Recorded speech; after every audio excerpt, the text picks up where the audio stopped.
2-3 வரிகளில் எது முக்கியத்துவமானதோ அதை மட்டும் சிந்தித்து கொண்டிருந்தேன். அப்பொழுது எனக்கு தோன்றியது, திராவிட இயக்கம் கருணாநிதியில் தொடங்கி அண்ணா திராவிட முன்னேற்ற கழகத்தின் பிறப்பு, வளர்ச்சி, எடப்பாடி வரையிலும் நான் நினைத்து பார்த்தபோது ஒவ்வொருவரும் என்ன செய்தார்கள், அவர்களை பற்றி நினைக்கின்ற போது நினைக்கத்தக்கதாக எது இருந்தது என்பதுதான் கேள்வி.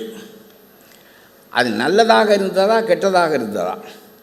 பல காரியங்கள் நல்லதாகவும் இருந்திருக்கும், அதை விட அதிகமான காரியங்கள் கெட்டதாகவும் இருந்திருக்கும். சில பேருக்கு சில காரியங்கள் தப்பாக இருக்கும், பல காரியங்கள் நல்லதாக இருக்கும்.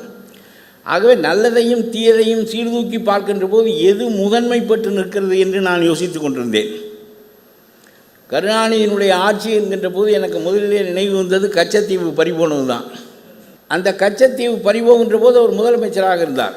கொடுத்தது மத்திய அரசாங்கம் தான் என்றாலும் கூட அதை எதிர்த்து போராடி அந்த கச்சத்தீவை தக்க வைத்துக் கொள்ள முடியாத காரணத்தினாலே இன்று வரையிலும் மீனவர்கள் சிறைப்பட்டு கொண்டிருக்கிறார்கள். படகுகளை இழக்கிறார்கள், வலைகளை இழக்கிறார்கள், தங்களுடைய வாழ்க்கையே இழக்கிறார்கள்.